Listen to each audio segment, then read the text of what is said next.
ఆ దుశ్శల మనవణ్ణి సైన్యాన్ని వెంట పెట్టుకుని సంతోషంగా వెనక్కి తిరిగి వెళ్ళిపోయింది. ఆ తర్వాత అర్జునుడు మణిపూరము అనబడేటటువంటి పట్టణంలోకి ప్రవేశించాడు. అక్కడ బభ్రువాహనుడు, ఆయన అర్జునుడి యొక్క కుమారుడు. ఎందుకనంటే అర్జునుని యొక్క వేరొక భార్య చిత్రాంగద. అర్జునుడికి చిత్రాంగదకు జన్మించినటువంటి వాడు బభ్రువాహనుడు. ఆ బభ్రువాహనుడే ఆ మణిపూర పట్టణాన్ని పరిపాలన చేస్తున్నాడు. ఆ పిల్లవాడు తండ్రి అయినటువంటి అర్జునుడు వచ్చాడు అని తెలుసుకొని ఎంతో సంతోషంతో ఎదురు వచ్చి పరమ వినయంతో అర్జునుడి కాళ్ళకి ఆనందంతో నమస్కారం చేశాడు.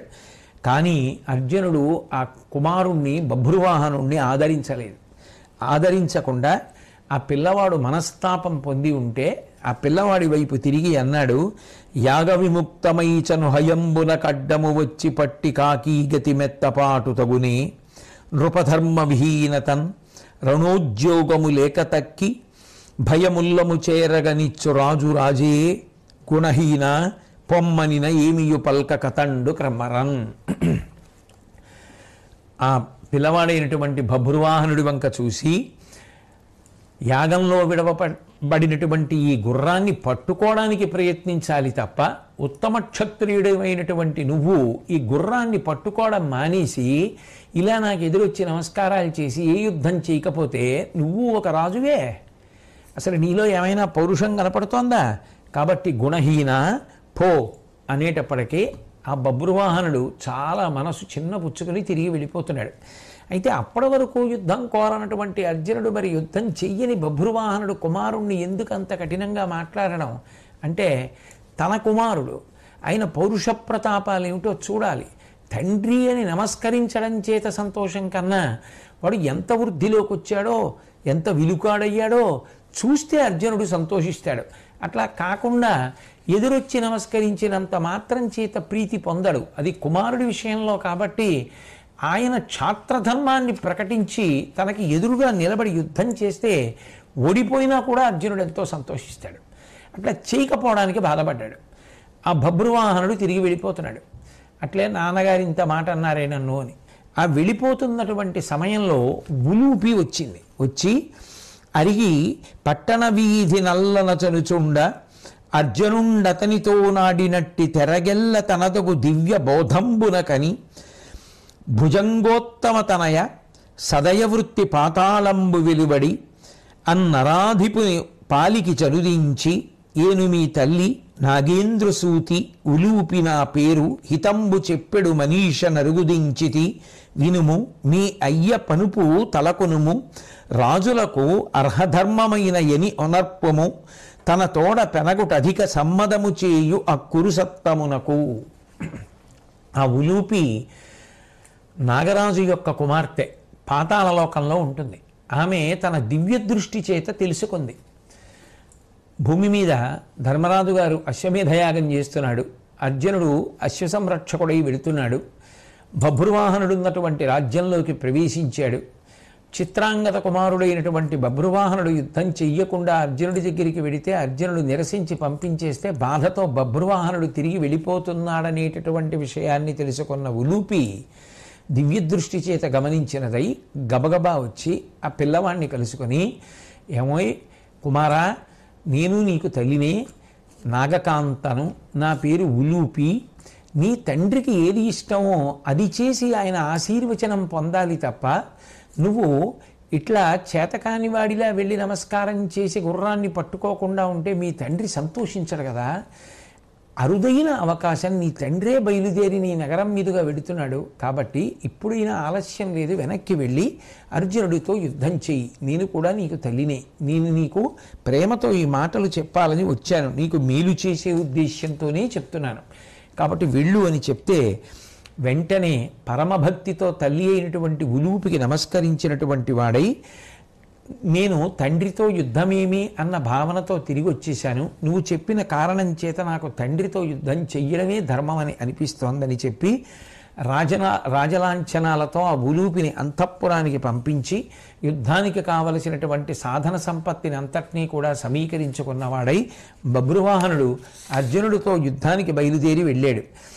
ఇద్దరూ కూడా భయంకరమైనటువంటి యుద్ధాన్ని ప్రారంభం చేశారు. అర్జునుడు హంసలు పొదగబడినటువంటి హంసల చిత్తరువులతో పొదగబడినటువంటి బభ్రువాహనుడి యొక్క ఆ జెండాని పడగొట్టేశాడు. తర్వాత బభ్రువాహనుడు అర్జునుడి యొక్క భుజ సంధిలోకి బాణాన్ని ప్రయోగించాడు. నిత్తురు అంటుకున్నటువంటి ఆ బాణం భుజంలోంచి దూసుకుపోతే ఒక్క క్షణం పాటు విస్మృతి పొందినటువంటి వాడిగా అర్జునుడు గాంధీవాన్ని ఊంచుకుని నిలబడి తెలివి తెచ్చుకుని, ఓ నా అంత వాడయ్యాడు నా కొడుకు, చాలా తీవ్రమైనటువంటి బాణములు వేస్తున్నాడని చాలా సంతోషించాడు. ఏకకాలమునందు ఇద్దరూ కూడా వజ్రాయుధం లాంటి బాణాలు ప్రయోగించుకున్నారు, అర్జునుడు బభ్రువాహనుడు. వడినది వీపున వెడలిన్బడియ పొడమినర్జనుండు పదపడి త్రెళ్ళెం కొడుకును మున్నతడేసిన బిడిదపు టేటుల అలంత పృథ్వీనాథ. అర్జునుడు వేసినటువంటి ఒక తీవ్రమైనటువంటి బాణం బభ్రువాహనుడి యొక్క గుండెల్లోంచి దూసుకుపోగా బభ్రువాహనుడు నేల మీద పడిపోయాడు. పడిపోయే ముందు బభ్రువాహనుడు వేసినటువంటి వజ్రాయుధ సమానమైనటువంటి బాణం అర్జునుడి యొక్క గుండెల్లోంచి దూసుకుపోతే అర్జునుడు రథంలోంచి నేల మీద పడిపోయాడు. ఇద్దరూ ఏకకాలంలో నేల మీద పడిపోయారు. అర్జునుడు మరణించిన వాడు ఎలా ఉంటాడో అలాగే పడిపోయాడు. అర్జునుడు మరణించాడు అని అందరూ అనుకున్నారు. అటువంటి స్థితిలో ఈ వార్త అంతఃపురంలో ఉన్నటువంటి చిత్రాంగదకి తెలిసింది. తెలిసి ఆమె ఉలూపితో కలిసి పరిగెత్తుకుంటూ యుద్ధభూమికి వచ్చింది. వచ్చి ఆ ఉలూపి వంక తిరిగి, ఇటువంటి కష్టం వచ్చినప్పుడు ఎవరినో ఒకళ్ళని బాధ్యుల్ని చేసి మాట్లాడాలి, అది మనుష్య నైజం. కాబట్టి ఆ ఉలూపి వంక తిరిగి, నీ కతంబున పతినా కుమారుని చేతనని పడియున్నవాడతివా కంటే నీవు పతివ్రత కావే, ధర్మజ్ఞవు కానిదానవే, ఏమి కారణమున ఇది కార్యముగా చెప్పితి పిన్నవానికి, కొడుకు దిక్కున నాకు నడలు లేదు, వరుని చూచి పొక్కెద, వామాక్షి నీ దశ తప్పు చేసినను ఈతని కృపార్థ చిత్తవై ఎల్లభంగి సంజీవితుడుగా చెయ్యవమ్మ, అక్కట నాథు నీయబనిచి చావు చూచియూ ఒగవవు, సాహసమున కొలది లేదు నిన్నేమందుకుల పవిత్ర. ఆ ఉలూపిని చూసి చిత్రాంగద అంటోంది, చూసావా, నా కొడుకు యుద్ధం చేయకుండా తిరిగి వచ్చేస్తుంటే నువ్వు నా కొడుక్కి కనపడి యుద్ధం చేస్తేనే నీ తండ్రి సంతోషిస్తాడు, కాబట్టి వెళ్ళి నీ తండ్రితో యుద్ధం చేయి అని వాడికి అక్కర్లేనటువంటి బోధ చేసి యుద్ధానికి పంపించావు. వాడు తండ్రి యుద్ధం చేశారు. యుద్ధంలో ఇటు వీడు పడిపోయాడు, అటు నా భర్త అర్జునుడు పడిపోయాడు. కొడుకు పడిపోయాడని నేను ఏడవట్లేదు, అంతకన్నా ఎక్కువగా భర్త పడిపోయాడు అని ఏడుస్తున్నాను. నేను ఇంత పరితపిస్తుంటే ఆయన నీకు కూడా భర్తే కదా, నువ్వు అంత ధైర్యంగా అలా నిలబడి ఉన్నావే. ఒకవేళ భర్తని ఎడల ఏదైనా తప్పు చేశాడనుకో, కులకాంతలది మనసులో పెట్టుకుని ఇటువంటి విషమ పరిస్థితిని కల్పిస్తారా? ఇప్పటికైనా మించిపోయింది లేదు. నువ్వు దయార్ద్ర చిత్తవై నాగకాంతవు కనుక అర్జునుణ్ణి బ్రతికించు అని చెప్పి ఆమె ఆ ఉలూపిని ప్రార్థన చేసింది. చేస్తే ఆమె వెంటనే ఆ ఉలూపి ఆ అర్జునుణ్ణి రక్షించుకోవాలి అని చెప్పి ప్రయత్నానికి ఒడుగొడుతూ ఉండగా బభ్రువాహనుడు స్పృహ పొంది లేచాడు. లేచి తండ్రిని చంపినటువంటి మహాపాపిని కిరీటం నేల మీద పడిపోగా అర్జునుడు అలా భూమి మీద పడిపోయి ఉన్నాడు.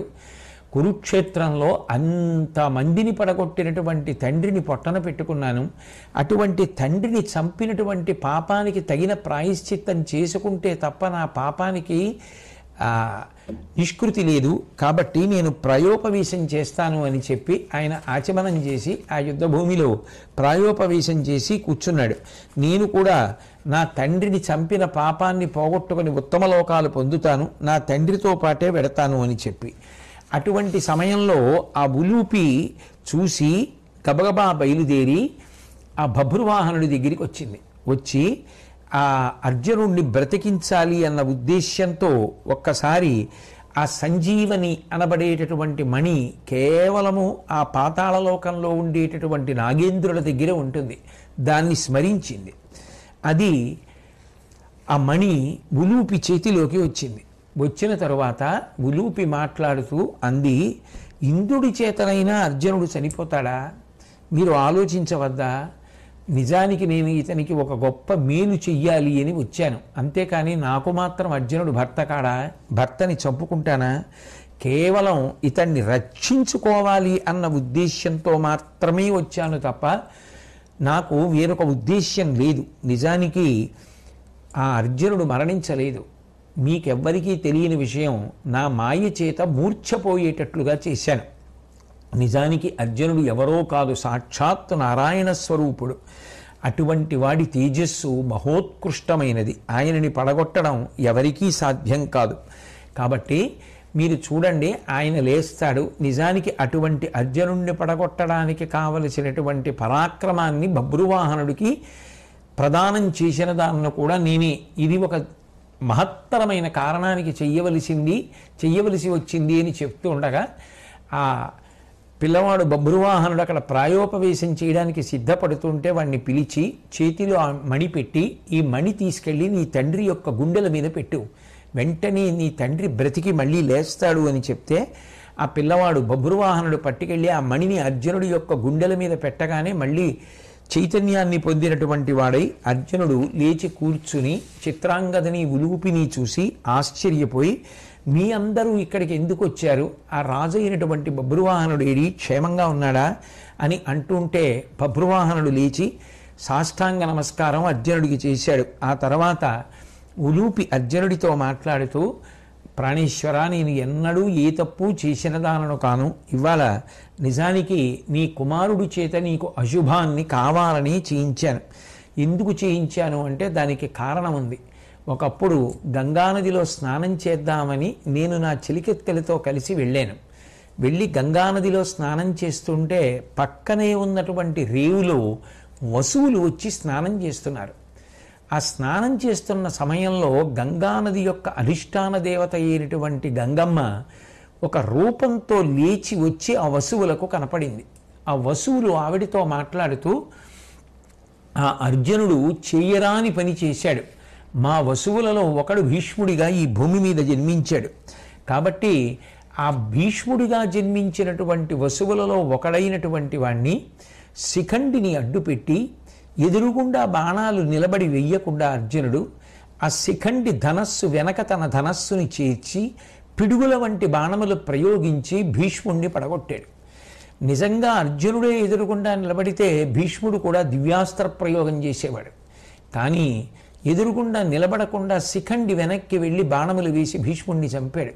అది మాకు చాలా బాధ కలిగింది. అందుచేత అతను కానీ చేసిన పాపానికి ప్రాయశ్చిత్తం చేసుకోకుండా మరణిస్తే ఆ అర్జునుడు నరకానికి వెళ్ళవలసి ఉంటుంది. అందువలన మేము ఈ విషయం నీకు చెప్పడానికి వచ్చాం ఓ గంగమ్మ. అంతేకాదు, మేము ఆయనని శపించాలని అనుకుంటున్నాం. మా శాపంతో అర్జునుడిని మార్చివేద్దామని అనుకుంటున్నాం అని చెప్తే గంగమ్మ కూడా సంతోషించింది. అటువంటి సమయంలో అది విన్న ఉలూపి పరిగెత్తుకుంటూ వెళ్ళి తండ్రికి చెప్తే ఆమె తండ్రి వచ్చి ఆ వసువుల్ని ప్రార్థన చేశాడు. సంతోషించినటువంటి వాళ్ళు ఆ కోపాన్ని వదిలిపెట్టేసి, అయితే ఒక నియమం చెప్తాం విను. భీష్మాచార్యుల వారిని చంపడానికి శిఖండి యొక్క ధనస్సు వెనకాతల తన ధనస్సు పెట్టి బాణప్రయోగం చేసి భీష్ముడిని పడగొట్టినటువంటి అర్జునుడు తన కుమారుడైనటువంటి బభ్రువాహనుడి చేతిలో పడిపోతే పాపం పోతుంది. అలా కానీ పడకపోతే ఆయన చేసినటువంటి పాపానికి నరకానికి వెళ్ళవలసి వస్తుంది అని చెప్తే ఆ పాపం అర్జునుడిని విడిచిపెట్టాలి అనేటటువంటి కోరికతో బభ్రువాహనుడితో యుద్ధం ఎలా సంభవిస్తుంది అని నేను ఆలోచన చేస్తుండగా అకస్మాత్తుగా ఈ సంఘటన జరిగింది.